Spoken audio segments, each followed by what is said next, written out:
Okay, good to go. Hey. Hi everyone, welcome back to Somerset House and the fourth instalment of our digital series, Upgrade Yourself Peer Exchange. My name is Scott and I'm the creative producer leading on the Creative Careers and Skills programme here at Somerset House. Today's event is being streamed live on Twitch TV, Somerset House website page, YouTube Live, Facebook Live and Twitter. If you'd like to ask any questions and for a chance it could get read out, please comment on one of our platforms using the hashtag Somerset House. Our Creative Careers programme supports emerging new talent and offers access routes into the creative industries, which is delivered in 3 strands. The first strand is the Creative Careers Academy, which offers full-time work placements fairly paid at London living wage within the creative sector. Second strand is the Creative Job Studio, mentoring and networking events in partnership with charity, the Creative Society. And the third strand is Upgrade Yourself, like our event today, skills enhancing workshops and talks delivered both digitally and eventually in real life. So today we have Akil Benjamin of COMUZI, who will be sharing practical tips and advice around business plan ideas, and you'll also see and hear from some of our participants who are joining the session today. Today is the first time we have a small live audience with us. For now, please sit back, grab pen and paper and get ready to join, as I'm delighted to hand over to Akil. Akil, how are you? Hi, good afternoon. How are we doing? How's everybody? We're all good. You all good? Yeah, I spoke to you for like the last hour. I love it. We're already acquainted. My name's Akil Benjamin. Go on. Oh, sorry. So Akil, after you, we've got 2 questions we'll ask you, and then you'll start your workshop. That was the end of my little blog. But... Okay, that's fine. My name's Akil. I am head of research. I'm head of research and strategy at COMUZI. We are a purposeful design studio. We like to call it that because it turns out after we looked at our history of work, everything we did was radical and had like social meaning. And we're really proud of that. And so that's what we say we do. I'm also the director of M&C Saatchi Saturday School. It was an initiative I set up last year at my house, who then got picked up by M&C. And our goal is to teach the community the basics of business. We're now open to all, but we're most specifically make sure we try and reach Black women, women of color, and young people 16 to 25. And that's just to teach them the basics, right? When I was doing this, when I started, I realized there was a lot of stuff that I just learned on the way. And so now I know it. Why can't I just package it up and give it to everyone else and cut their time in half? It's been a great thing that we're trying to like push forward over there. And we're really proud of it. We taught our 300th business as of like the 30th of May. And so like in terms of about getting 1,000 people through the year, it's been quite an amazing experience. Lastly, as of last weekend, I'm now the organizer of the Mentor 300 Black Businesses program. We just launched a GoFundMe on the weekend and we raised about 18K. And now we got about 300 volunteers. And so we will now mentor 300 Black businesses. And I'm really proud of that as a response compared to this weekend, because I'm not a protester, I'm not a blog writer, I kind of like to let my response be in action and in doing. Even if it's quiet. And so this one wasn't quiet. And so now I'm the organizer of mentoring 300 Black businesses, and I'm just prideful of the community that we've just made. So that's who I am. It's very nice to meet and hear and speak with you all. Like, I've been really looking forward to this for the last few weeks. So I'm glad it's here and today's the day. Akil, that was brilliant. You are such a busy man. Like, how do you get it all done? Like, how do you... You're just 24/7.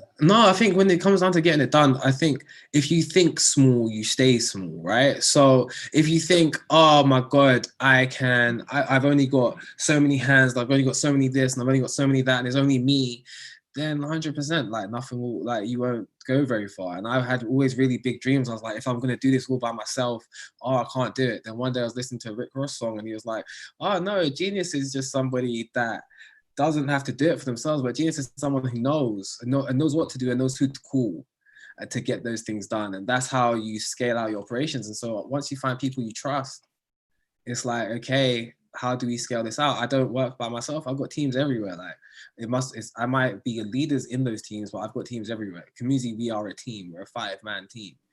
We're a 5-person team. In M&C Saatchi Saturday School, in February before COVID, we were a team of 12. And now being organizer of Mentor 300 Black businesses, I've just God just blessed me with a small army of 300 people plus my original teams that I had already. So like, I don't think doing these things, if you think about doing these things by yourself, I don't think you'll grow. I think you have to allow your brain to grow a little bit and understand how you might ask for help, how you might engage with someone in mutual value to progress forward. And when you start doing stuff like that and you start working out what those levers are for you, then it allows you to do bigger things. What I also learned is how to leverage myself. Like if I'm trying to be as efficient as possible, right? So if I can do one action to serve three things, I most definitely will. Like today, I'm teaching you, we've got how many other people that are streamed in live. We've got how many people, like, this is for Somerset House. I'm a COMUZI resident. I wanted to work with Somerset House anyway. And then MSc Saatchi still gets to achieve its goals about teaching creatives around the world the basics of business. You see how that kind of just wraps up itself into a really efficient action. And so I try and like make sure that all my actions are like really tight and really geared towards the goals I want to do, so that I'm not wasting energy doing like a million things trying to move a million objects. Yeah, Brilliant. That's it. So good. I did have 2 prompt questions, but I think you actually spoke really well about resilience, bouncing back, working with the team. Just before we start your workshop, what's the best piece of advice you've ever been given? And that can maybe help shape what's the ideas that are coming next. No, that's okay. You're gonna ask about what's your worst one before COVID as well? So the absolute worst moment apart from COVID, obviously. Oh yeah, so the absolute worst moment was probably like 2017. I think I was on stage at New Adventures conference and I was talking about it, and that was the first time I spoke about it out loud, and it was to about a room full of 500 people. So I think when I finished, I got off and cried. But I had a really tough time in 2017. I had a really bad client that ended terribly, that tried to sue me, and I was 20, uninsured, and the contract was worth like 50k, so I thought I'd just lost my life and my life savings. And it was a hard lesson. We had, like, when someone's trying to sue you, have PTSD. Like, I left the country, I went to go see my parents, I ran away, I did a lot of these things, and then I came back and like I tried to go get help. So the first thing was I spoke to more people about my problem, right? So when you speak to more people about your problem, it's no longer like in your head, because the way this person was treating me, like, there may have been a grievance in the beginning, but the way this person was treating me and the way this person was progressing with the grievance wasn't lawful, if that makes any sense. Mm-hmm. It didn't warrant any legal actions. It just meant you didn't have to respond.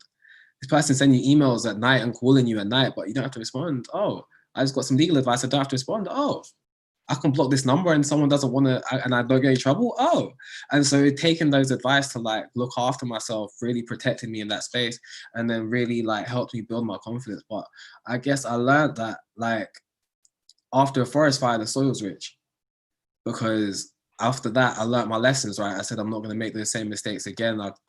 We started documenting our work really well. We started communicating our work really well. We did a retro to work out what went wrong with that client and said, these are never agains.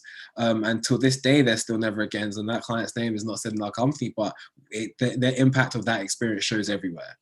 But we just decided to make that show in a positive way. And so if you understand the soil is rich after a ground burning, and you realize in any experience you're not going to die, then there's just a lot of living to do, isn't there? And so, well, that's my choice anyway. I've always resolved to myself to live. And so there's a lot of living to do. And so I just do my best to like keep moving, man. I do my best to very much keep moving. Thanks for sharing, Akil. It's all right. What was your next question? Your next question was more of a lesson. What's the best piece of advice that you've been given? It wasn't. I don't think it was advice. It was just like almost the best lesson I ever learned. So this was the day Donald Trump got elected president, and then I realized Donald Trump was president. And I looked at the whole thing. I was like, it feels like the whole world is just torrential rain. It feels like I am like drowning. I'm swarming, and I'm just like, okay. But then I looked up and said, oh, wow, Donald Trump's president. This person with this type of character is president. So no matter what I do anywhere, I can go anywhere, right? As long as me, like, that's my mindset. And so I was just like, oh my God, you don't have to like your teacher. And the nugget of you don't have to like your teacher is so powerful, because then it takes you away from this person, whatever experience you're in, this person trying to teach you a good thing. This person may be showing you what the hell not to do for the rest of your life, but at least you now know is what you're not meant to do. And I think those are really good lessons. It's almost like the old saying, like, a fool is never useless, because a fool is never useless because you see now what not to do. And so taking all those lessons is like, that allows me to look at new spaces and look at new experiences, and not just say that was a total piece of crap, or not just say that, oh, that was a really negative experience, but then I can like look at it objectively and say, okay, what do I want to take from this? What do I want to throw away from this? What do I want to carry on in the future? And I think that gives me power. That gives me a lot of power, because then all these experiences I've had now in my life, I'm trying to squeeze them for every lesson that's possible in there, versus just trying to take all the good bits. There's nothing wrong with the bad bits. Like, it's almost like Oddbox. There's nothing wrong with the bad bits. They still feed you, they still nourish you. You just have to be kind of aware of how it's doing that. So no, that's me. That's my lessons. I think the last question is, on a bad day, ask yourself, is it raining or is it water in the earth? Because if most definitely has to rain, like it has to rain. The sun can't shine every day, and the rain waters you. And so on those blue days, I know as a designer, I get blue days, or as a researcher, as a creative, I get blue days. On those blue days, I'm just like, it's okay. I am okay. This is okay. This is actually a part of the emotional cycle of producing work. And after I started tracking my emotional cycles of producing work, I was just like, wow, it's really insightful that I go through lows and highs at different stages of a project. And once you're more aware of those lows and highs, you can now ride them a bit better, right? Because it doesn't seem so foreign, or it doesn't seem so like scary, because you've cognitively made yourself aware that this happens in the process. So yeah, that's me. That's my lessons to share. Am I done now? Can I go home? Okay, it was so inspiring. I was writing so many things down there as you were speaking, and it's just a really good positive share. I'm really grateful. Thank you. No, it's okay. I'm grateful to be here. I really am. Well, I think we're now really desperate to start as your That's okay. workshop. I'll do it now. Don't worry. Yeah, I'm happy to start. I'm happy to share screens. I can talk all day otherwise.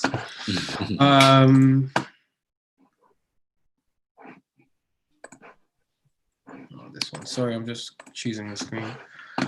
All right, everybody. How are we doing? You can interact with me. You can talk with me.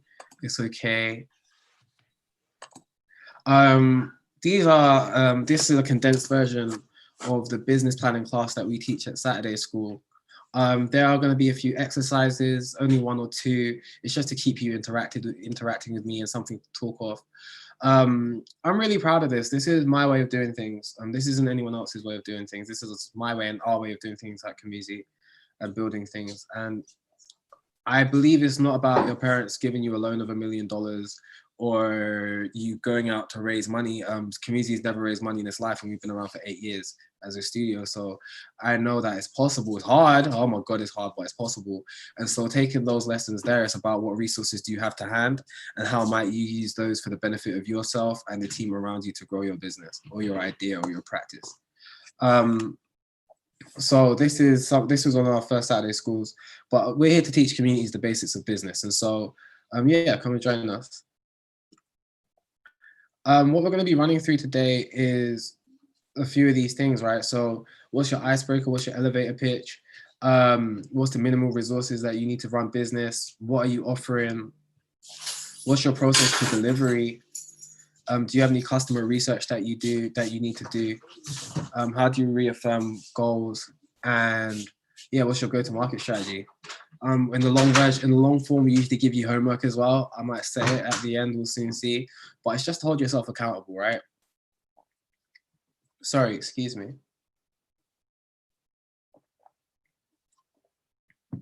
So, I don't know if everyone's here, but this is like your elevator pitch.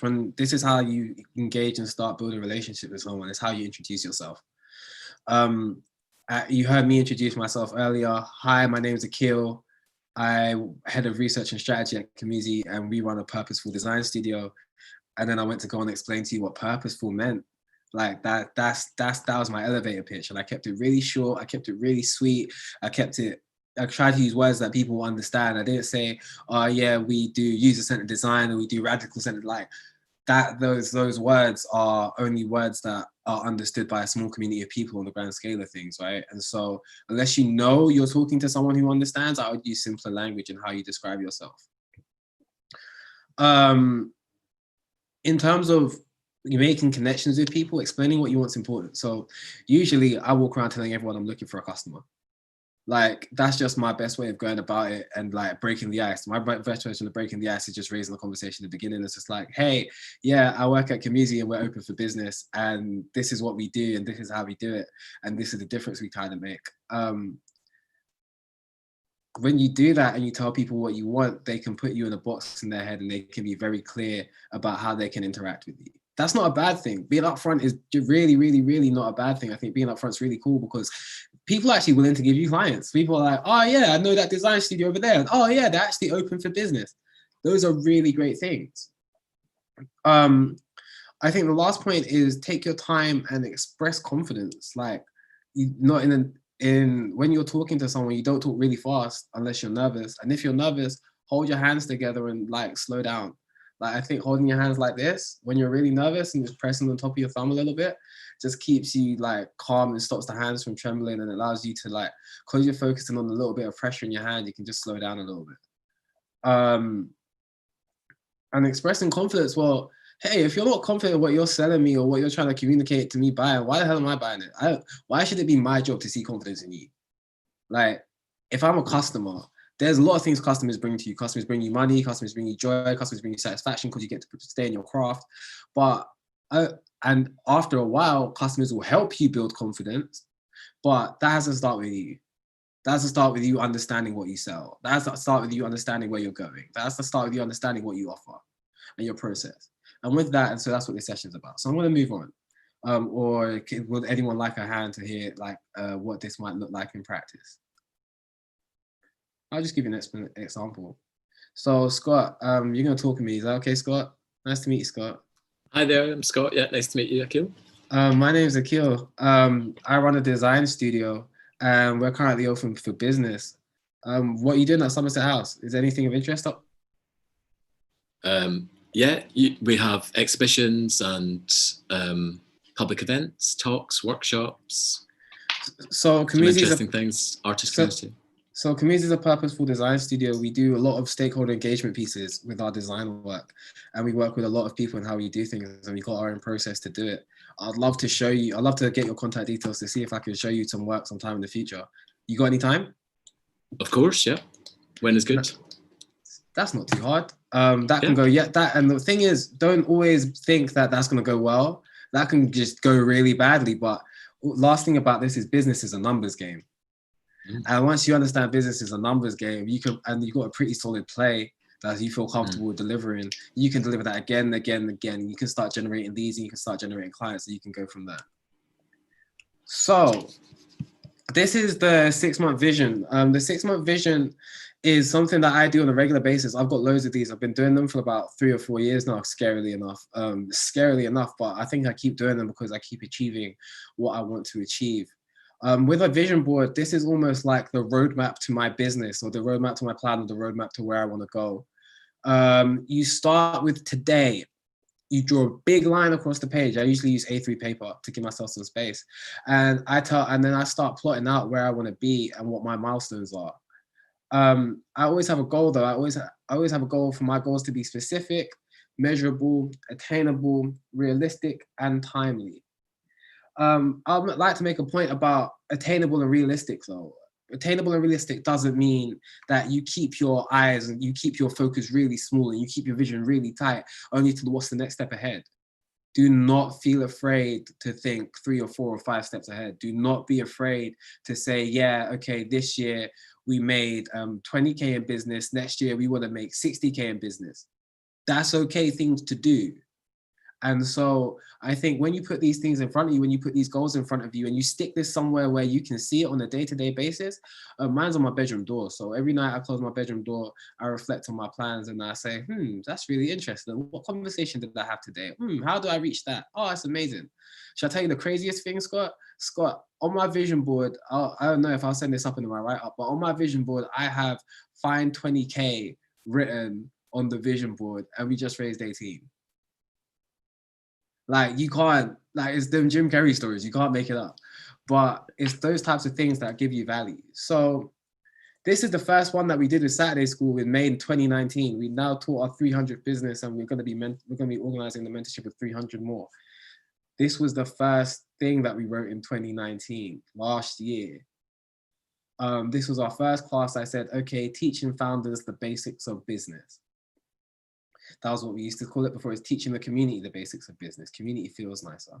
We tried our words. I wanted to teach 2 classes a month, and I wanted to teach 2 classes a month. I wanted to teach a one-on-one premium class.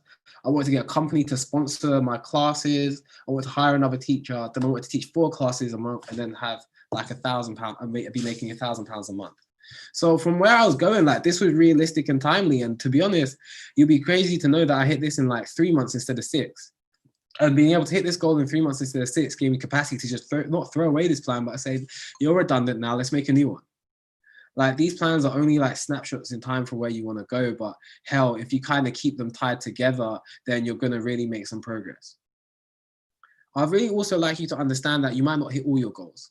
Like still Saturday School hasn't done a premium one-on-one class. There was no need. Once we found out we got funding from a company to do it, we could just put that down and just start delivering to the community at scale. And so you might not hit all your goals because you have to realize what your goals were for. My teaching a one-on-one premium class was about making enough money to keep teaching people that keep teaching big maths classes, right? I don't have to do that anymore because I made it in my vision to go get a company to sponsor it, and I worked that out accordingly. After meeting people, doing my relationships, asking people, hey, I'm trying to get this company funded. I'm trying to get this program funded. It's just the same thing as my elevator pitch. Hey, who are you? My name is Akil Benjamin. I run this thing called Saturday School. We're teaching communities at that time. We're teaching new founders the basics of business. I focus on these communities. Can you help?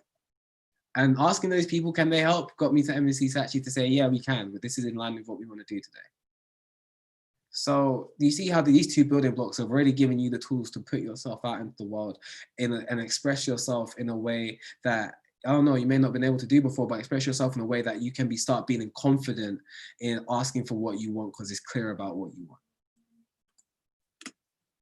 So I'm conscious of time, but I hope you lot all take a moment to kind of do this for yourself at some stage. Like the reason why I'm here is to show you stuff to do for yourself. So all these activities you can do, and if you feel worried or apprehensive, I'm going to be sharing the videos of these business planning classes with Scott over the next few weeks. So like we'll make sure that this is all accessible to you all and everyone online. This is the minimal resources. Now, you may have all those grand visions, you may have all those nice words now. These are really good things because that means you got something to show. But do you understand what you actually have in your store cabinet? Do you understand what you come with? Do you understand the value you bring to yourself? Everyone's always looking for the value they bring to others or like whatever, but do you understand the value you bring to yourself? If I was to give you like 4 pages of paper and you put skill set, social, materials and capital on 4 different pieces of paper and you stick them up, you'll be surprised what you start writing down and listing down when you start observing yourself. Regarding skill set, is what skills do you have to bring to the table? I am a user researcher first. From user research, I learned how to do recruitment. From those using recruitment, I tried to build communities. I've tried to build 3 or 4 or 5 communities. The only last 2 have been really good, by the way. So it might take you a bit of trial and error. But I use my skill set to build communities. I'm a strategist. I use my strategy to plan out my way to be successful. I am a good enough communicator to the fact that I can articulate myself well enough to communicate my vision to others so they can buy into my vision and keep going. These are things that I need to know. These are things that I really need to know that I have so that when I'm having a down confident day, I can say, hey, no, I've got this. I've run a business. What other skill sets I bring to the table? I've run a business for 6 or 7 years. So now I can't even look back and say I ain't done that. I most definitely did that and I can't undo doing that. That's value to yourself. The questions of society, what assets do you have? Who's in your network? Who's in your virtual network? Who's in your physical network? Who do you know on social media? Who do you know on LinkedIn? I found out that my most impactful, the place I'm actually most impactful is on LinkedIn. I hate LinkedIn. It's ugly, but LinkedIn is valuable. LinkedIn keeps, because LinkedIn sets a tone for how you want to engage with people. Twitter and Instagram, you kind of have to set that tone for yourself. Oh, I'm a photographer, I'm an artist. Like LinkedIn is kind of, oh, I'm a professional already. So people are, their mindset's already in a space where they're like, oh, if you came to me asking me for money, well, I'm a professional already. Of course I should pay for this thing. Or at least you have that sort of mindset for that discernment. And so for me, I found out LinkedIn was my actual best social asset. Like with this week, and to show you something, to tell you something about the social asset, we raised about £10,000 in 24 hours with a reach of only 100,000 people. Now, what that means is that 1 in every 5 people gave me money. That's for online conversion. That's crazy. Well, not 1 in every 5, but like that or so. But with the conversion, that's actually a crazy conversion rate in terms of how you engage with people. And that's because people on LinkedIn were just genuinely more engaged and wanting to give me, like, just more primed to give you money and to give up to causes that they liked instead of other different social places. Materials. For us, you're a designer, do you need a laptop? Do you need a, sorry, it's 1 in every 10. I apologize, that was bad math. Because we reached to 20 grand now, it's 1 in every, it was 20%. I apologize. I had to correct myself. Materials, what do you need? We got a laptop? Okay, that's usually what you need to get something done. Do you need to buy a Canon? Do you need to buy a camera? Do you need to like textiles? Do you need to buy a sewing machine? Do you need to buy, I don't know, but what materials do you need so you can actually tangibly make something? Is really important. And you know what? I used to be when I was growing up, I was a classically trained musician. I used to play the trumpet. I got this really weird experience from playing the trumpet. The fact that I learned that to be the best, to like make a beautiful sound, you don't need like a brand new instrument. And I think that's a lesson I've carried through in my whole creative career. Like, to make beautiful work, you don't need brand new tools. You need tools that work. You need tools that you know. You need tools that you trust. And of course, you incorporate something new and you try stuff new and you innovate on yourself. But I would stick with some core things that they don't have to be expensive. They just have to be functional. They just have to help you get the job done. Between you and your craft, you will add the shine to the work. Lastly, what funds do you have available to you to get your business started? I start a lot of information heavy businesses, right? So I don't need much apart from my brain and maybe a computer and maybe £500 to make a logo. But to be honest, you can make a logo online. You're all designers. You can make logos for yourself. You might need to spend like a monthly cost running an email address, a website, some insurance. So I'd say put around £100 a month to just put some money behind yourself so that you're insured, so you're safe, so that no one tries to sue you. And if they do try to sue you, you have protection. To make sure that your emails are running, to make sure your website domains are running, whatever. And then you can kind of just operate. I'd also put some money down to pay your accountant every month as well. It sounds crazy, but paying your accountant every month stops you from having to pay your accountant a big chunk once a year. And paying your accountant a big chunk once a year versus paying them a small funds once a month, which is £80 once a month or so, will just save you. And you'll start getting like, you'll start to understand money better. Understanding how money works as a creative is like the dream. Not many creatives understand how money works. And so they say, oh yeah, I got 100K for a project. And then they spent 100K on resources. How the hell did you pay yourself? How the hell did you, where was your sustainability at? What was this? What was that? So like, also just as a warning, as a creative, you meeting your accountant is going to be tense because you would have spent money on stuff that they would have said, no, what are you spending that money on? And that's okay as long as you can defend it for your work, but also take the criticism. Make yourself think. Because when I call my finance guy every day, he's like, oh, can I spend money? He's like, hold on, wait, why can't you use what you have in store? Why can't you use what you have within your company? And that usually saves me money with that phone call and that interaction. And so actually using your accountant creates success. I would also like to say just what is tracked is measured, right? So making a spreadsheet, and even if it's just one column, what you made this month and what you spent this month and what you saved this month, right? And you just start tracking that, you'll start to make money. Right, and even if you just do it week by, and maybe monthly is a bit too, too big intervals for what you're maybe doing. Maybe do it bi-weekly or do it once a week or so. But just tracking the money you made, what you did to make that money, and like where you put it, where is it, how much you spend on it, how much you kept for yourself and whatnot. And just track that. Once you track that, I bet you're gonna make some supreme progress by the end of the year, simply because you're gonna be looking at yourself and say, oh my God, if I do that activity again and again and again, I find more customers for that and most profitable, that's all I'm gonna do. Especially for those people with loads of different ideas, and especially people with loads of different, wants to go into loads of different avenues, this is a great way to test that out. So, what are you actually offering? We talked about money. I've talked to you about your resources. I've mapped out your vision. But okay, so how do these things, how do these collective ingredients articulate themselves in the thing that you are delivering for your client? Are you delivering a product or service? Are you, like, what actually is it? Like, Saturday school is a school. I love that. And actually, if you look at like the government, GDS's naming criteria for naming products and services, I would stick with that. The reason why is because in this decade, or the early part of this decade, it's really a trend to have really obvious names for what you're using. It's no more, yeah, I'm gonna call this thing the pro, the professional what? Like, you can't. I think naming things is really important, and naming things in a really accessible way is really important. COMUZI has the word community in it in some way, shape, or form, and that's always been the thing. Saturday school has school in it. It's always, just make sure these names are clear to you. And how do you describe it to others? How you describe it to others, you're going to be leaning on the skills from your elevator pitch, and what you're really going to be doing is taking an opportunity to, like, yeah, articulate it in a simple, engaging way. No buzzwords, no industry words, just language and value. Okay, what does Saturday school do? Saturday school teaches the community the basics of business.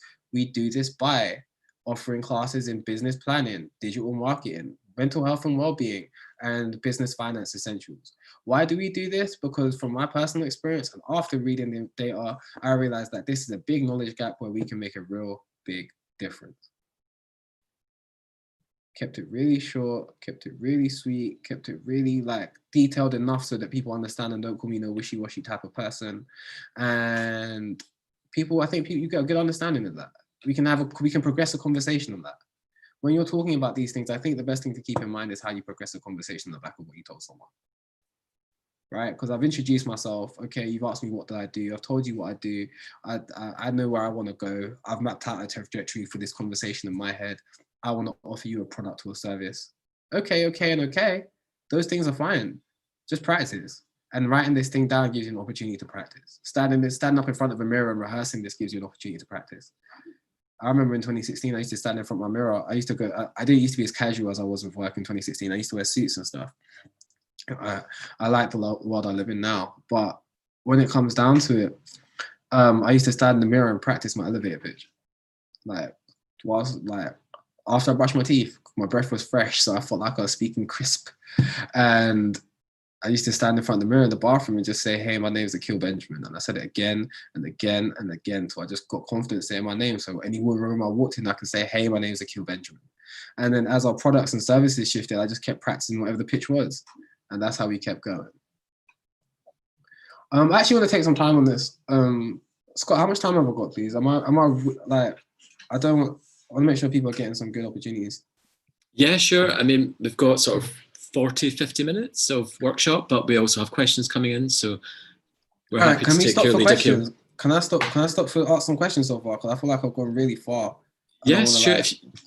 Sure. If maybe the participants in the group have any questions they want to ask, or any thoughts, just putting it out there to our participants in the group, if any of them.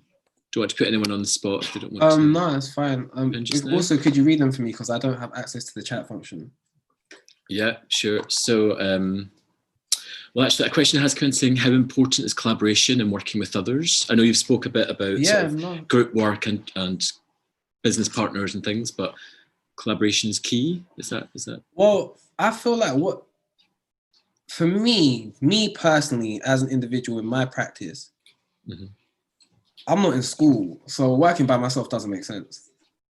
Like, usually if I have a job to achieve, I want to work out how to achieve that in the most cost-effective or resource-effective and most timely way possible. Because if it's a goal, why am I waiting?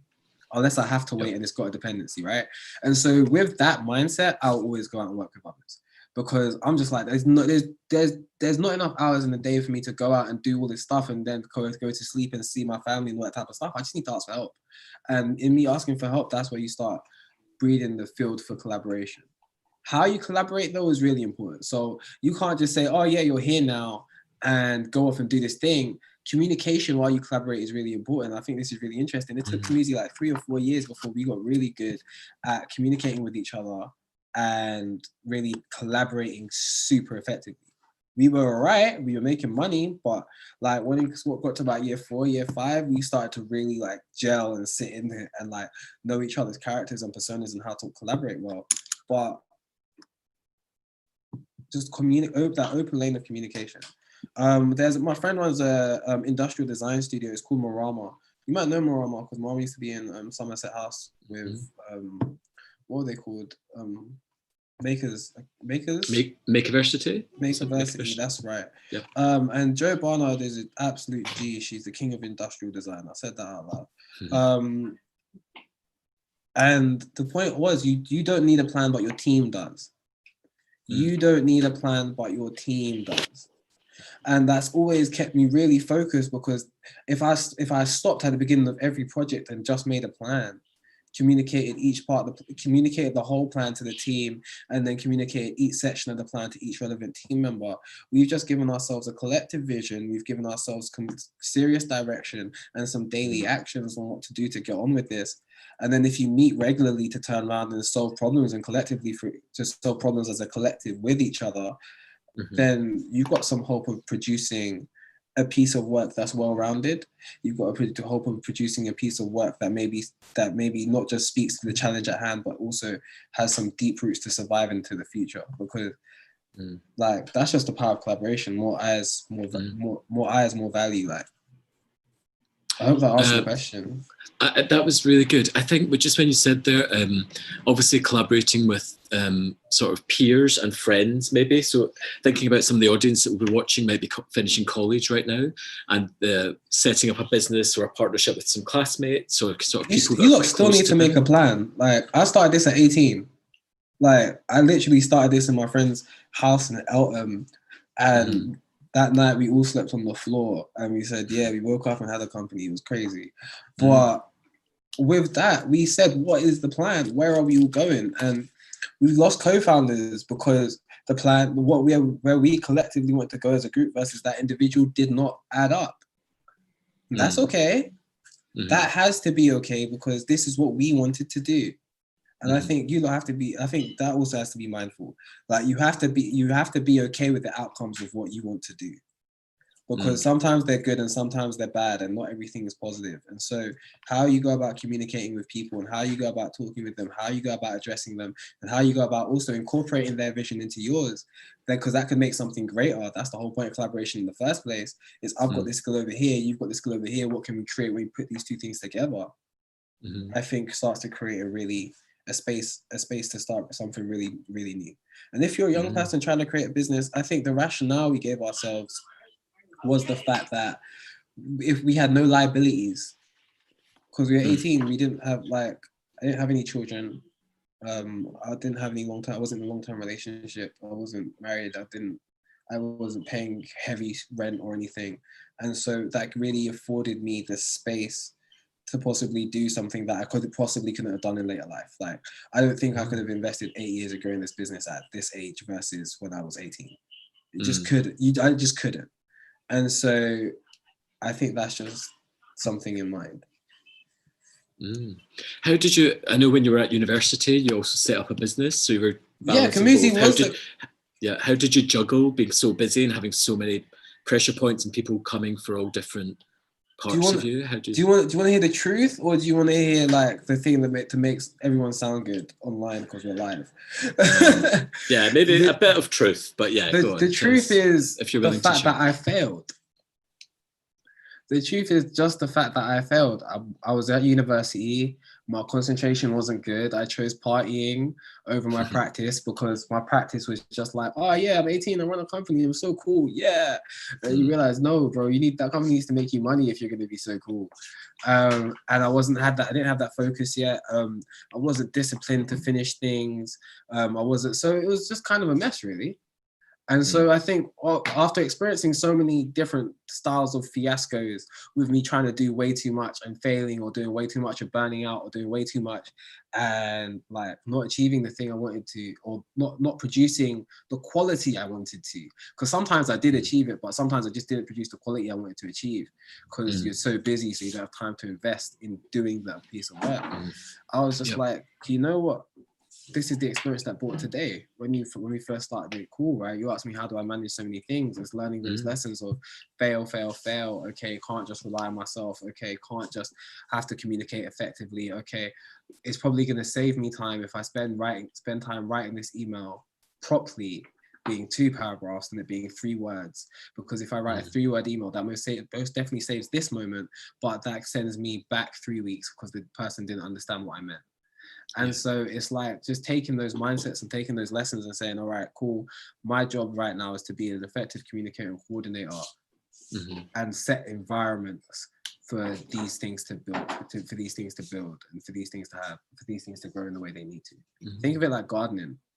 Like I'm starting to think of this stuff like gardening rather than I'm always trying to kill the next thing, or I'm always trying, we killed this. I'm trying to think of it like gardening. No, we planted a seed and this thing's growing and this thing's budding and this thing's giving off shoots and fruits and all that type of stuff. And that thing will make new seeds and we're going to cultivate that as well. And we're going to grow into that.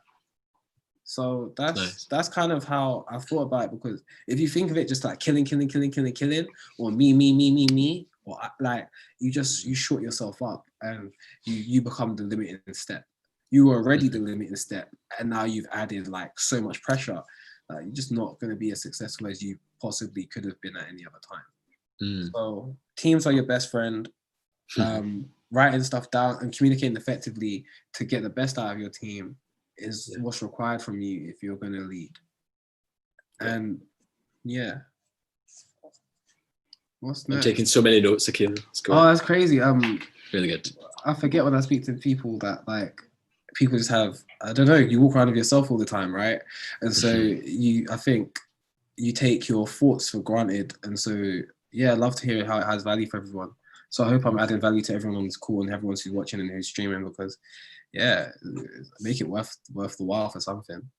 Any more questions? Or are we ready to continue to dive back into? So Stacey has a question. Stacey, just unmute. Yeah, ask us a question, Stacey. Nice to hear from you. Just with your elevator pitch thing. So how do you go about networking versus cold calling? Cold calling is hard on my spirit. I can't do it. So I remember about 2014, 15, I had a whole list of 100 people to call. It took me 3 months. Now, a professional cold caller would have wrapped that up in like under a week. So I understood cold calling wasn't for me, but if you're good at it, run it. I kind of got good at it after the end of the 3 months. I just didn't like it. And so now I can actually call the phone. I can navigate various different receptionists, and I can reach a CEO. You start with hi. Then you ask for the person's name directly and you say where you're calling from and you speak confidently. So if I want to speak to Murray McLennan, if I say I didn't know Murray McLennan and I wanted to go speak to him and I finally found his number, first things first, you're gonna plan to meet the PA. Second things second, plan for the person to actually pick up the phone and speak to you. Third things third, plan for the person to say yes. So plan for the PA, plan for the person to actually speak to you, and plan for the person to say yes. The reason why is because most likely you will fail on a lot of those calls. And so knowing what success looks like, sounds like, feels like is going to be very few in between. But once you get there, once you know what it looks like, and once you sound it out, and once you know how to navigate the success just as well as you know how to navigate the failure, then you're going to start putting those numbers on. So I'm not against it. It's just not my bag specifically because I don't like what it does to my spirit. When it comes down to networking, COMUZI is a relationship-based business. And the way we are relationship-based business is because we bring our whole selves to work. I don't bring my designer self to work. I don't bring my researcher self to work. I bring my whole self to work. So if I'm having a bad day, you're going to see it. And that's not a lack of professionalism. That's just because I'm having a bad day, and that happens to human beings sometimes. And I will still be professional in this space, but I'm making you aware. That vulnerability in front of clients, that vulnerability in front of people, no matter what, endears them to you. It's the truth. In that endearment, you build your relationship. You say, hey, how are you? This is what I do. Thank you for taking your time with me. Thank you for being grateful for me. And you know what? Here's the piece of work that I promised that's super high quality because I'm not trying to skimp out on what I said I'm here to do. And once you do that, now they see you're a human being. Now they see that you can deliver great work. Have you not just earned your first like trust point? Like and so earning your first trust point, and now you're talking to them regularly because you're a human being, not just because they're a client, gives them an opportunity to know you and you know them. Once that happens, people start saying your name. I think the last point is we publish our work a lot. So throughout all projects, we post week notes. Week notes are just what we were up to at this stage of the project, or it doesn't have to be long, 300 words. If you're tired, don't even do it as a week note, do it as a week video, then post it to YouTube, right? And so you can almost just do it as your de-stress. But that constant communication, don't expect for viral hits. That's not what you're looking for when you do stuff like that over a long period of time. What you're looking for is actually probably like a smaller engagement, probably like, especially if you're a niche field, probably like 50, 100 people watching, but 50, 100 people regularly watching. Because when you scale it back down and you're not trying to be a big media company, but this is just a way of advertising for you, 50 to 100 people regular watching are 50 to 100 people regular watching clients. 50 to 100 people regular watching people that say your name on a regular basis. And so I would say, how do you build relationships with them? How do you work your way back to build relationships with them and invite them into your space is be an interesting thing. Was that good? Did that cover what you needed? Yeah, brilliant. Thank you. Cool. But the base point of it is be yourself. If you're not yourself, you're not selling diddly square. And you have to come with all your quirks. Like, I'm not saying like be unprofessional. I'm not saying like smoke a joint in front of your client. I think that's a bad idea. But I would say really come and be your whole self in this space, or don't come at all because someone else will beat you. And I play to win most of the time as well. So I think that's another thing. Like you need to, if wherever you're going, you need to go in. If you're going to do something, you're saying, I'm going to do this thing and be successful. If you're not, then whoops, you didn't lose anything. But if you go in with that mindset of I'm going to go and do this thing and be successful, the 9 times out of 10 people just feel that energy, just give you what you want. Like online, offline, the energy is transcendent. Mm-hmm. Okay, I'm going to go. Is there any more questions? Do you have any more questions? All right, I'm going to go back into it. So we were talking about making a business plan and what you're offering. So you got elevator pitch, and thanks to Stacey, we've recouped that. We also know how you might go about networking too, so that's beautiful. But we made a vision. We asked you, what's your 6-month vision?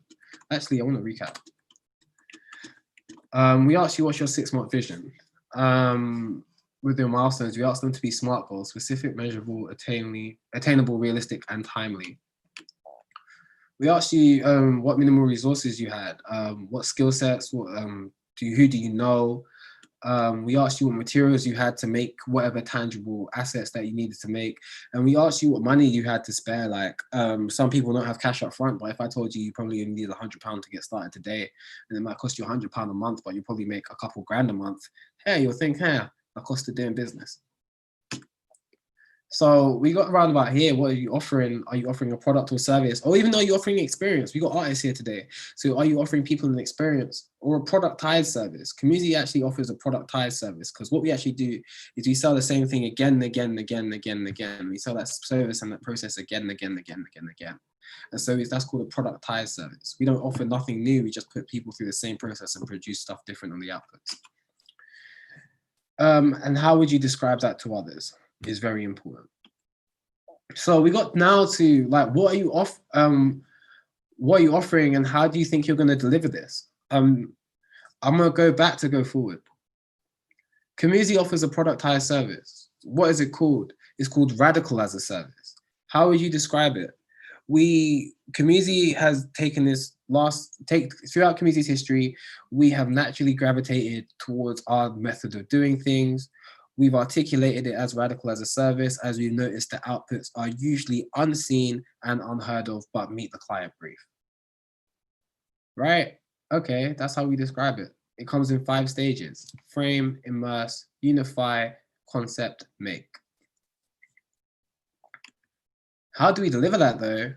The reason why we got a standard process is because as a design agency, we didn't want to get caught with our pants down doing multiple different things in multiple different ways and have no handle on how any of these projects are run or shaped, because it's actually really, it goes against a lot of your profitability if you're making multiple different things. I'd rather make 1 million copies of one thing than kind of make one thing, a million different things. That's my point of view. And so how do you think you're going to deliver? Okay, for Corona, COMUZI is limited by its technology, but for Corona, COMUZI used Google Meets, Google Hangouts, and the G Suite business tools to deliver our goal. What was our steps? Okay, the step was we kick off with the client and frame the problem, articulate what's required to get this thing sorted. Secondly, we immerse ourselves with our intended research audience or intended target audience, so we understand their point of view and we understand the world they live in. Thirdly, the unification stage. We marry our insights with we marry the findings and learnings from the immersion stage with the strategic direction in the framing stage to produce insights. These are insights specifically geared towards the project to help us move forward and make those next steps. Concept, okay, concept's where we come up with a large volume of ideas to address the project and the project need. We've just done a whole heap of research. We understand what our strategic imperative is. Okay, now with all this information, how might we achieve our goal? And then the making stage is where we produce low fidelity prototypes, so maybe paper prototypes or sketches of what we intend. And then at the end, we produce we test that out with users, and then we produce a high fidelity prototype. And we show that to the client. But that's how COMUZI delivers and sells design. That's how we converted it into a process. By doing that, what that's allowed us to do is engage people multiple times and write proposals and briefs and RFPs and show people like tangible outputs of our work, because we can say, hey, we do this, we do this, we do this, and we do this. And so for anyone who's a creative, or for anyone who's a creative and says, oh yeah, I only do UI UX, or I only do user research, or I only do this or that. This is delivering process and delivering plans is a really nice way to collaborate with others. Secondly, delivering process and delivering process is a really nice way to collaborate with others. I think secondly, it gives you this repeatable step that you can go again and again and again. You start learning as muscle memory. And when you start learning this as muscle memory, you improve, your quality improves, everything gets better. When things get better, you can charge higher. When you can charge higher, you can like reach those and access those new clients that you want to reach. Oh, I'm small today, but I want to be working with Nike next year. Fine. You're small today. You want to be working with Nike next year. That's fine, but let's get some processes in place so that you can deliver your product successfully, improve on delivering your product successfully, and get yourself into a place where Nike's just a natural fit for you. Your target audience, this is mad important. So this is a lot easier for me than it is for you because I spend my time in audiences, but at worst, just take a screenshot of the page. This is your target audience. We talk through this in terms of who's actually buying from you, not who you're selling to, who's actually buying from you. Like, I think it's really important to find out, because some products and services where it's like education or nappies or Pampers or gifts or whatever, sometimes people are buying it for someone on the behalf of someone else. And so having the idea of who your buyer is super critical. And sometimes your buyer and your seller is the same person, but so just keep focus on your buyer. Depending what you're selling, depending what you're doing, you could be trying to identify this person by their demographic or their psychographic.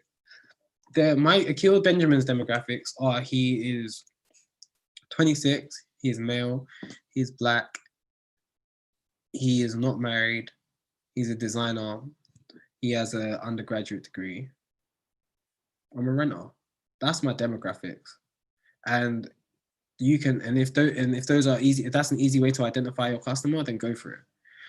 More usually though, and as the world increases and as the world grows and people grow, and demographics aren't less important, but just not as important, you have psychographics. Psychographics are personality, values, opinions, attitudes, interests, lifestyle. My personality is I'm like really daring, I'm really challenging, I'm really outgoing. My values are I value community, I value my family, I value people I love. My opinions, nah, I've got really average opinions. My attitude is big energy. Like I like to go for stuff and I like to duck it down. I like to chase it down. My interests, I like making things. And so I have a deep interest in making things. Making things is my hobby. I've just turned my hobby into a space where I can make money so I can continue my hobby indefinitely. And my lifestyle, I try and live rather modestly. I save my money. I understand I'm an entrepreneur. And so that when it comes down to it, I'm trying to save about 20-30% of my check at any given time. And that's why I charge such rates, so I can afford to save 20-30% of such time. And so I'll think about really working out what you want to earn. That's just as a thing, so that when you're going around these things, you don't accept any wish-washy deal. So if I said, hey, Scott, if you said, hey, Akil, I want to offer a COMUZI a project under 5K, we would look at our resources and say, hey, if we take a project under 5K and the minimum time a project lasts for us is essentially a month, we've lost money. Right? And so now we know that we can't take a project under 5K. We know we need to take projects like 6, 7, 8, cool, but not 5. And so knowing where your lowest number is of money you want to receive for a job is essential, because people, especially designers, people take the piss. People like really try and burn you down. People try and grind you down. And that's okay, because like now you understand, like you might want to go looking how to negotiate. But having a base price that you will not drop below, corona or not, pandemic or not, emergency situation or not, is essential for your survival and your growth. Because if you're wasting time doing a job that you'll make a loss on, as much as it's cash flow, that's nice, but in the end you'll be in a worse position. And compared to if you just accepted that customer wasn't for you, and that there's a world of designers to go to that aren't you, that will probably do that for that price, that's cool. So understanding like your price and understanding your minimum price is important. I don't say understand your maximum price, because I hope that after every job you're increasing your price. I really do. Like for me anyway, after every job I try and increase my price. I try to do it like 25, 50 pound intervals so no one notices. But after every job, when I say, okay, cool, we've got this new piece of experience under our belt, I say that's worth something. And I recognize that by increasing my day rate. So yeah, know who you're buying from. Know who's your buyer, because this allows you to identify people. So Stacey, you were asking, how do you network? I go and network where all my buyers are. So in selling design, I network at meetups, I network at online groups, I network at conferences. I'm always trying to make stuff, because you meet other designers from other studios and communities whilst you're just making stuff, and you can say, hey, I'm just trying to make this thing, do you want to join me? And you can have a little community project together. I don't know, but I use the real art of doing to meet people. I kind of don't try and leave it to just, oh, I'm at this event, because there's less of a chance I will make deep relationships with that individual. So customer research is great. It's great. You should all know who you're selling to. You should all know who you're selling to. You've been given the opportunity to map out who your buyer might be, and now you have a hunch. You can go read The Mum Test by Rob Fitzpatrick, and it's a really short book. It's about less than a centimeter thick. And so it's about less than 100 pages, and you can whiz through it in a couple of days, and you'll get there. But his 3 rules are: talk about people's life instead of your idea. I don't know if people have, like, can I use Javeria? Javeria has a brand, Javeria has a streetwear brand. But in terms of trying to sell a Javeria streetwear brand, if I was going to do it, if I was doing user research for her brand, I'll be asking people about what they wear on a day-to-day basis and what they wear it for. Right? I'll be asking people why they wear those things. Then when I finally see the streetwear brand or them wearing streetwear clothing, I'll ask them what's going through their mind whilst they're wearing that. I'll ask them how does this make them feel, what they try to do when they're wearing that. And so when I take those insights now back to start designing, I can start saying, hey, okay, this is, and I can start curating how and what I want to make people feel, because I now know what those feelings correlate to what people are wearing, right? And so I've just done that user research now. If instead of ask about specifics in the past instead of generic opinions in the future. If I said, hey Scott, hey, will you buy COMUZI services? You're gonna be like, oh yeah, of course I'll buy COMUZI services. Most definitely, you're a great guy. But then if I ask you, okay, when was the last time you bought design services though? It's gonna be it might be a different conversation, right? And so understanding previous behavior is really important, because previous behavior usually informs future behavior. If I know that Scott's bought design services like twice in the last 18 months, hey, he might have a high growth company over there. I might want to go and make friends, because I can see he's a buyer of this type of thing I'm selling. I think the last thing is I talk less and listen more. Like when people are talking, as much as you may think, oh yeah, they're speaking about my idea, oh I should not interject. Like, remember I told you about the hands and just holding your hands like Scott's doing right now, just hold your hands. And it gives you a moment to just keep quiet and lean in and look at the person and listen to them. And make sure you document your findings as soon as possible. And once you're done, because what this person is now doing is this person is investing in you to tell you what you need to know. Right. So if you've got them on you've got them rattling off like insights and talking, then you should definitely leverage that. Akil, can I just jump in with a question? Yeah. So Sephora, who's in our group, in our live audience today, has asked, do you define your target audience depending on the audience you want to reach, or by comparing with other businesses similar to what you propose? So sort of a dual question. Okay. You can kind of, you know what, if you're a copycat, this is the difference. If you're just selling a copycat product, because some people do, and there's nothing wrong with selling copycat products, they still make money. But if you're selling a copycat product, then hell yeah, you might want to go after someone else's market share. And going after someone else's market share isn't bad, you just know that's what you're doing. But if you're doing creative practice, okay, if you're doing creative practice, you kind of want people to buy into you. You will fit into someone's bucket. You will be, like, you are more individual, but you will fit into the bucket of designer. But I feel you got more space to kind of seek out the type of client that you want, especially as you're going to be spending so much time. I think who you decide to work for, who you choose to work for, is really important to like keeping your well-being, because you could be a designer working for a really shit person, and boy, you have to bring their vision to life, and that's a horrible experience. And so I would say be really selective. To answer your question directly now, I'd say go and seek your own customers, especially if you're starting out. Go and seek your own customers. Go and seek the reason why. Go and sell something and go and seek the reason why people love you and people love it. And go and create your own community behind that. Because once you create a deep community behind your product, then you can start sustaining yourself for a longer term as an individual, and as a group, and as a collective. And I think that's important. And if you deliver value for your community, your community will always love you. When I say community, I know this is like, I know there's been conversations about race recently, but I mean community for your business in this context. All right, I'm gonna wrap up soon. I've got like 6 minutes. I'm gonna wrap up soon. What's the one assumption that could kill your business? I ask myself this with every plan that I kind of make, because without it, I'm kind of just being naive. And I'll ask this multiple times as well. What's the assumptions that can really just go out and kill you dead? For Saturday school, we're teaching communities the basics of business. The thing that will kill my business is people stop caring. Because essentially what we've done is we get people and organizations to pay for the teaching of others, right? So we're kind of dead.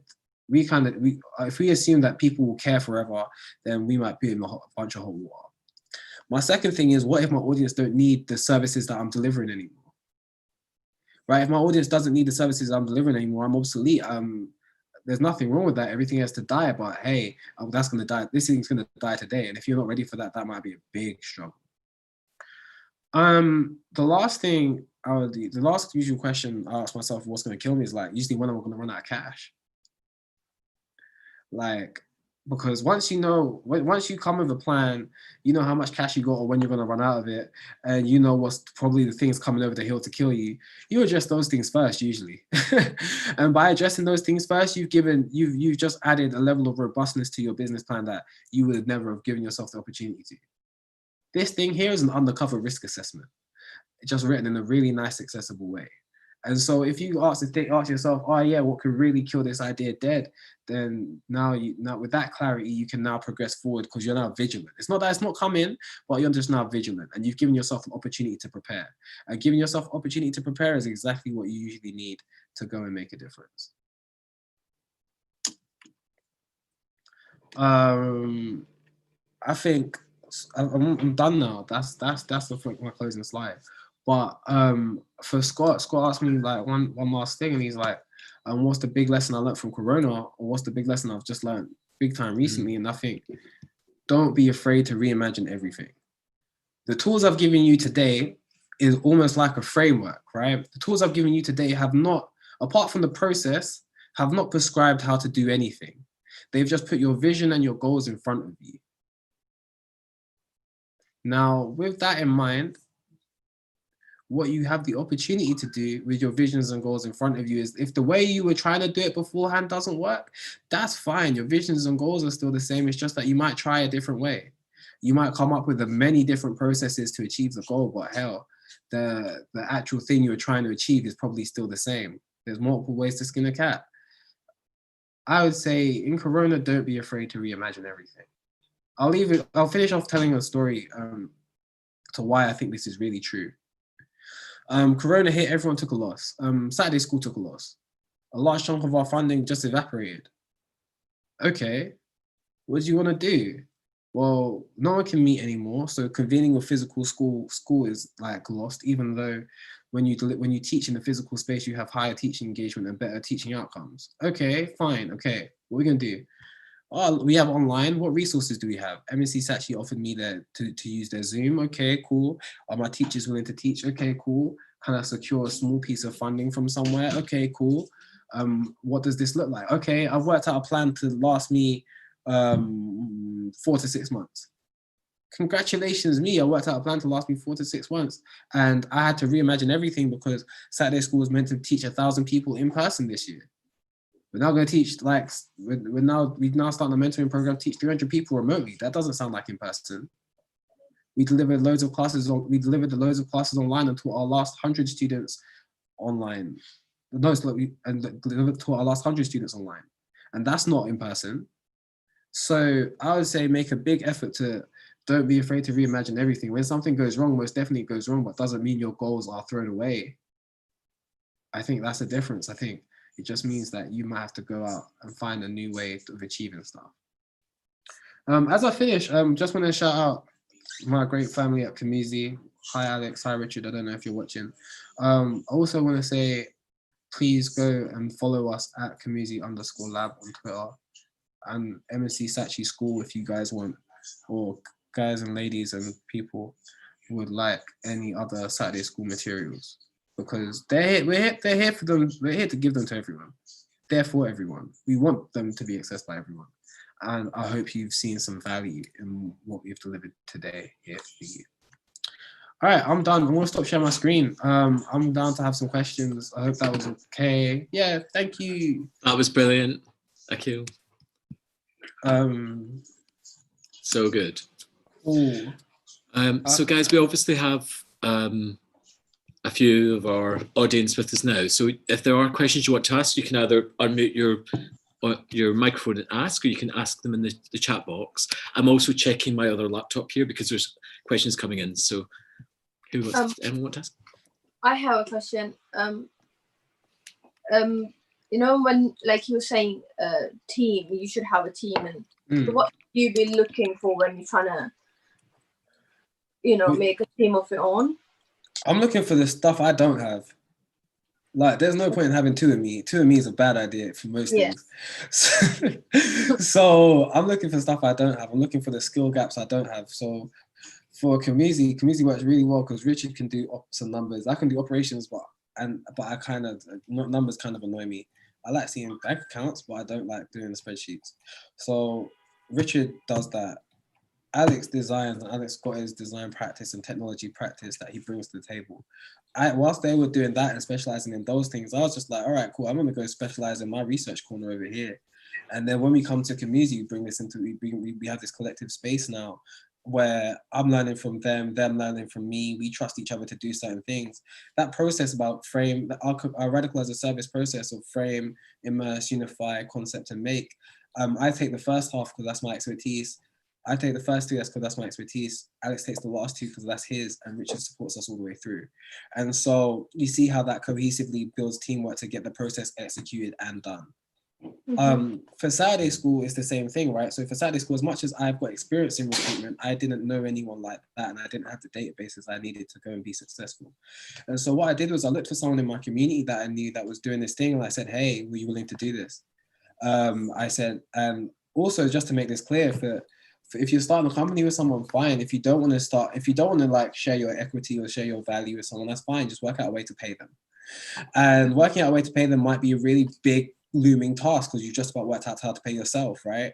But I think what you should do is, when at the beginning of this call, I was talking about expanding your mind when you've got more resources instead of shrinking and saying, oh no, I can't do it. If you now expand your mind to understand you have two people, what would the process be, or what thing would you two people have to do to now generate money for both of you? And so when Renee is my community manager for Saturday school, she runs an organization called Out the Box. When I was first running Saturday school, I was barely making like £300. I was going to pay myself. I was just like, oh my God, if we continue at this scale, this small scale that we're doing, they won't have enough money to pay us. But there's now two of us. So what does two of us afford us the opportunity to do? Two of us actually affords us the opportunity to grow. So instead of trying to teach maybe 10 or 15 people, we try to teach 30 people, and teaching 30 people pulled in revenue of £1,000. And so now I could pay myself more, and then I could pay Renee a fee, or I could pay Renee her fee, and now we're both happy, and now we're both coexisting. And so giving myself that opportunity to work out a way to not just collaborate with someone, but also include them, retain my company shares, and keep them paid, built a relationship where now we've got a really nice symbiotic relationship. I help her, she helps me, she gets paid for her work. I don't have to give up any shares, and so I can just keep on my ownership. I can keep in the ownership of my business and what I do. So and we're still productive, right? We still taught 300 businesses in under a year. We just got another 300 signed up the other day. So these things don't have to be like, how can I describe? Yeah, don't have to be bad. You just have to keep going at it. So Esmond, hi Akil, thanks for great sharing. I'm not confident in my business skills, but keeping management money. I've always been researching, but on my own. But so yeah, you know what? I'm shit at it too. The thing about it is, this is paired working. So what I do is, say I need an account, I need to do my numbers, I'll call my friend who's good at numbers, and I'll sit with them on the phone. Like I'll book a time in my diary, and I'll sit with them on the phone, and I'll do it whilst I'm on the phone. So at least I've got support, and I can ask them questions on how to do it. If I get done, it's like, I need to do some legal stuff. I hate dealing with legal stuff, but you know what? I'll call my friend who's a lawyer. This helps me deepen relationships as well. And I'll say, hey, I need help with this thing. And I'll do it because I'm now on the phone to them doing it. So that gives me a little bit more confidence and a little bit more oomph. It's almost like saying you want a friend to follow you to the gym. Like I call these, as they see these things as almost like gym activities, and I always need a different friend. And so if I'm going for leg day, I'm going to go for like the best runner. If I'm going to go for like, I don't know, shot put, then we'll choose my bodybuilder friend. I don't know, but you get the anagram analogy, sorry. And that's how I kind of go about it. And me being on the phone all the time means I'm always speaking to friends, means I'm always building relationships, means always giving myself a capacity to grow further and sell further and move further, because asking for help isn't a bad thing, especially if they're not your client. Like if you're asking for so much help, like, yeah, compensate your friend. But if you're just saying, oh, hey, hints and tips and stuff like that, no, I think it's just a blessing. They'll just like to talk to you usually. Actually, Akil, that was one of the questions that came in, just about sort of your family and your friends. Do they sort of try and get free advice, and it turns into kind of a 2-hour mentor session or something? Do they come asking for stuff? No, my family and friends do come asking for advice, but I love my family and friends. So the reason why I started Saturday school anyway is because a lot of people were coming to me for free advice, and I was feeling a type of way of a lot of people coming to me for free advice. But I was like, hold up, wait, that shows demand. Like, flip your perspective instead of it being someone's trying to take from you. That shows demand. And so what you haven't got with it for this demand is you haven't got a mechanism to extract money from that, but there's demand. And so what I did was I started Saturday School as a mechanism to work out a way where I can meet and fulfill the demand of my audience. Someone who couldn't, like, my audience is the small black community, like small business black community, like they couldn't afford my fees at the time. And so I was like, okay, how do I go about teaching these people to and still get paid my fee, because I'm not dropping my fee. And so what we did was we did this thing called sponsored tickets, and sponsored tickets was the fact that I also knew a large community of professionals, and I was just like, hey, you've been mentored, you had a leg up, give me like 30-40 pounds and I'll go and teach someone else. And so that was the exchange. I was almost doing a B2B2C model, a business to business to consumer model, where I was going to other businesses and saying, give me money and I'll go do something for a consumer on the back end for free. And so I say, and this is why I think I was trying to be very clear beforehand, be understanding of who your buyer is, because the people I was serving and the people who were my customers weren't my buyers, right? And so with that in mind, I had to have a hyper focus on who my buyer was at the time. My buyer would be a white woman or white man in a senior leadership position who wanted to contribute but didn't have time because they were always busy still building out their monumental career, but always wanted to give back because someone else gave them a leg up. So you see, that's a lot of psychographics there, but giving that opportunity, once you start seeing them and writing that down, you can start picking people. And you can start asking people questions. Because I'm a researcher, I've got the skill, my supervisor writing questions to start eliciting certain responses from people, so I can start seeing what you do. Right? I can start seeing your type of character. If you're a good person, I should be sending this thing to or not. Did I answer your question or no? Yeah, it was brilliant. I could listen to you talk all day. Like, you just have such articulation with words. It's brilliant. There's more questions, so I'll get to come bring them. I'll just fire them at you, and you can sort of elaborate if you want to. So, how important is PR and press? You know what? Stop. PR and press is very important. If you do not communicate your work, it kind of didn't exist only for your client, and your work existing for your client isn't good for you. The beautiful thing about design work is that it can pay you at a minimum of twice. Like, because you do design work, you do the work, you get paid the first payment. Now, if you took an extra couple days after that work, or you charge an extra £100 or £200 or whatever your day fee is for an extra day, and then you use that extra day to write up all the stuff at the end of the project, so you could post that as a write-up summary for your client, but also as like a blog post for you to communicate what you did, you just got paid to do your own PR. If you got paid an extra day at the end of your project for you to write up all the stuff that you did, like a Medium post, a blog post, as a write-up and summary for your client, you essentially just got paid to do your own PR. Because what you're going to do is you're going to take that case study, you're going to ask them if they can publish it, and you're going to publish it, and then that can go on your site so you can talk about your work. When you go stand up in a meetup, or when you go stand up on a conference stage, you can talk about your work. And building that factor in right at the end, because after you think, like, if you wait 3 weeks after you finish your project to write your thing up, it's kind of blurry in your memory. You kind of don't want to do it. It's kind of stale. You think it's kind of old. But if you kind of put that time in, you get paid to do it, you're not incentivized. Let's keep that stuff going. That's cool. So I guess, and also the initial conversations, and when you first meet people, if everything's very clear from the beginning, and you're transparent of how long things take, what the ask is. I think that's helpful. But the reason why I answered the question like that is because after a while of you doing that multiple times, you've got now a big history out in the world of really doing what you say you did. Yeah. Right. And so now when the potential client searches, radical design, or when the client searches design thinking, or when the client searches high community specialist community engagement stuff, like, we come up because we've been posting writing about that stuff, right? And so this history online creates this trail of stuff that you've done, and it's good for people to come and find you. And so that's why I say write about it, because that's the PR. I would say the next part of it is, once you've written about it, you've now given yourself the basis to go make a slide deck, to go make a presentation, to go make a talk. And so those might be secondary actions if there's no immediate things there, but now you have all the resources available to do that. And having the resources available to do that is just mighty important, because having the resources available to do that is mighty important, because at the end of the day, when someone asks you to do a talk and you're scrambling for stuff, or what did I do and what's my impact, you just look like some random person on stage. I'm a designer. I don't know. And I think that's why I started with that, because if you start with the get paid first, you just looked after yourself. And you just looked after yourself again and again and again and again. Mm-hmm. And then work backwards. Another question, with running your own business and all your different freelance projects and lots of different work, how do you stay motivated and strict with the day-to-day tasks? So maybe that's the sort of, some things must be really fun, some things are a bit more like admin-y. How do you structure your day around those things? It's been really hard recently. Taking on this project, I was never meant to take on a third project. So that's been really hard recently. But what keeps me really close to mind is I have this thing called the urgent and important board.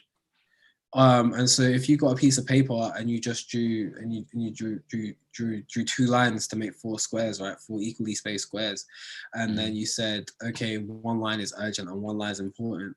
What you can then start doing for yourself is you can start getting some sticky notes and putting down what's urgent and what's important.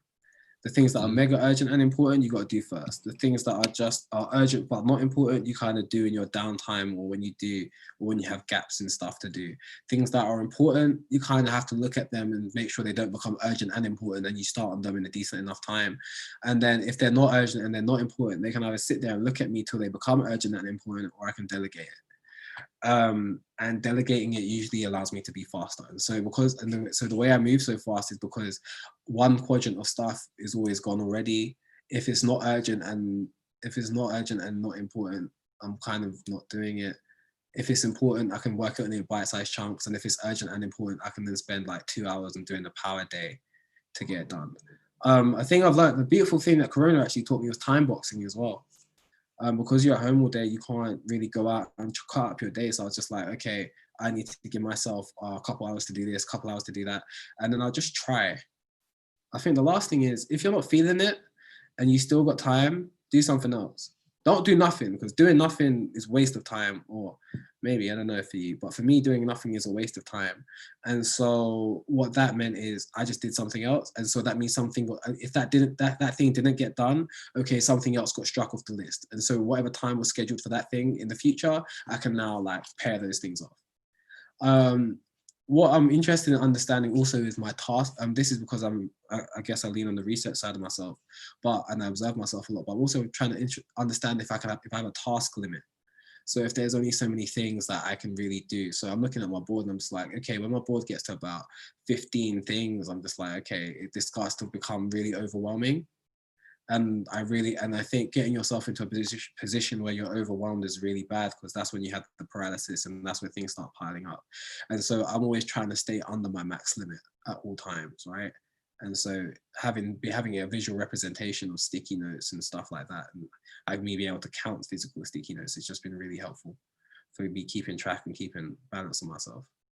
Also, ask for help.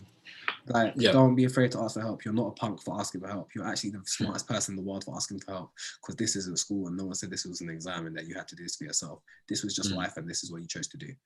And if you can work out how to pay other people for helping you, then the whole world loves you. Because they look at you as like, when you call, there's a check coming. And if you can use your experience to get to that stage, then hell, I'll even work for you. Yeah. That's cool. Sorry, there's more questions. I'm just bring it. So someone has texted in saying, what would you say was the very first step that set you properly in motion? Was it setting up a business email address, a website, telling people about your plans? No, showing up every day. Back to the beginning.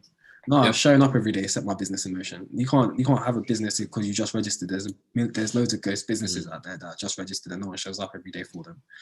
Showing up every day is the first step to achieving your business success. You cannot achieve any business success if you do not show up. The second thing is, after you show up, make sure you do something and make sure you have a plan, because that means in the early stages of business, because you're storming and forming all the time, developing this idea out and this proposition out and this experience out. Like you find you might chop and change a little bit, or chop and change a lot. And so with that in mind, I would have a clear articulation of where you want to go and less about how you're going to get there. Does that make sense? So that 6-month vision point comes really handy now, because it's like, okay, I know that things might change on a day-to-day basis or way more if I meet someone, but hey, the kind of 6 month where I want to be in 6 months time is still the same. And so if you now show up and work on achieving those 6-month goals, you start being successful. Lastly, I think now after showing up, the real point where I really said I arrived, but I really started believing I could do this for real, was when I realized I paid myself a year's salary. Like when I realized I consistently paid myself again and again, month and month, and I realized I did that for 12 months, I was just like, let me go to the bank statement and get my pay slips. Being an entrepreneur doing that month, like having pay slips to show that, oh my God, I might be able to be qualified for a mortgage. And like, that was my real pride of thinking I showed up. I wasn't earning much, but nonetheless, it was the fact that I could show that I did it. Now, to get there, this is where you need your SMART goals. This is where you need to be specific, measurable, realistic, and timely. At the very beginning, I was just like, okay, if I charged £200 a day and only work 10 days in the month, 10 calendar days, 10 business days in a month, then hell, I'll make money. And then after I did a few projects, I was like, okay, no, maybe I need to make maybe I need to work maybe 7 days and I can up my price and this, that, and the other. But that started to show me what active days I needed to be on client work. And after knowing what type of active days I wanted to be on client work to make the money that I wanted to make, I could then use the other couple days to work out myself to start getting those 7 days in, right? And so when you start tracking yourself is really important. When you start tracking yourself, you start seeing how long it takes you to sell something, then you can start pushing in that predictability, especially if you're trying to improve. If I know it takes me 10, 12 weeks to sell something, hell, I'm not going to wait till I've got 9 weeks of cash left to start selling, am I? Because I'm going to be caught short. I'm going to be like, oh, I've got maybe 16 weeks of cash. Okay, maybe it's time to start. Or like, do you see what I'm trying to say? And so it's being able to articulate yourself in this way and being able to see what your goals like this allow you to just be really fluid and dynamic in how you achieve them, instead of, oh, I've written a business plan and I must stick to this. No, man, business plans, the world changes too fast now. Like, you just need to understand where you need to be going. Thanks, Akil. Someone's asked a question about taking time off for you, so like holidays and stuff. Obviously, you've got your own business and so much going on. Do you switch off? Do you go away for a week and just think? No, I want to. I saw Bill Gates do that. That's been my privileged dream. Like, just go away for a cabin in the woods for like 4 or 5 days and just kind of think. But my version of that was in my diary. I scheduled a few things in my diary that are just recurring. Every 6 weeks I get 4 days off. Like, I just get a long weekend every 6 weeks. It's like the Akil bank holiday. I don't care what the Queen says. I get 4 weeks off. I have the privilege to like carve out my time like that. Every probably like 7 or 8 weeks I give myself a reading day. And so I can just sit down and read and just fuck about and stuff, like, and I just put those in at nice intervals. So even if I'm hitting the ground running or putting like a lot of energy on stuff, that means there's a natural break, hopefully, in some nice places. And I put them every 6 weeks because I already know from tracking myself, I can probably go about 18 weeks without a rest. Like, but what's the point? What's the point? I've burnt out before. That's unattractive. That's why we teach well-being at work for the business plan for Saturday school, because that's like essentials is to know how to look after yourself. Because I've burnt out 2 or 3 times and I've hated myself for it. It takes you like 3-4 months to come back, and then you're just like, oh wait, I just lost 3-4 months. It's like, oh, right off the year. That was the almost year. Like lesson 1, never write off a year as an almost year. Just like, if you had a bad time, just say you had a bad time and like pick yourself up and move. Number 2, burnout. No, man, that's ugly. And if it's, I think, because I've got so much experience now, I can kind of understand what behaviors that they are, and the behaviors are kind of the behaviors I'm actually exhibiting now, because we started this new project, right? You get up in the morning, you brush your teeth, you shower, you sit at your computer, you don't move till the sun goes down and it's midnight, and you haven't moved all day. The sun's just on the clock, and you've done that for weeks on end because you say, oh yeah, I'm building something in the name of everything. And what you forgot to do was communicate. What you forgot to do was, this is even lesson, I'm even teaching myself now, this is hilarious. What you forgot to do was communicate. What you forgot to do was speak to people. What you forgot to do was organize. What you forgot to do was write things down. And you're just sitting here with this bubble of things in your head and you're flipping from tab to tab to tab. Like, no, man, I think I sent out a tweet today and I was like, in the height of all the panic, don't be afraid to take a nap. That is very wise words. In height of all the panic, don't be afraid to take a nap. Mm-hmm. There's scientific studies to show napping is good for your health. Mm-hmm.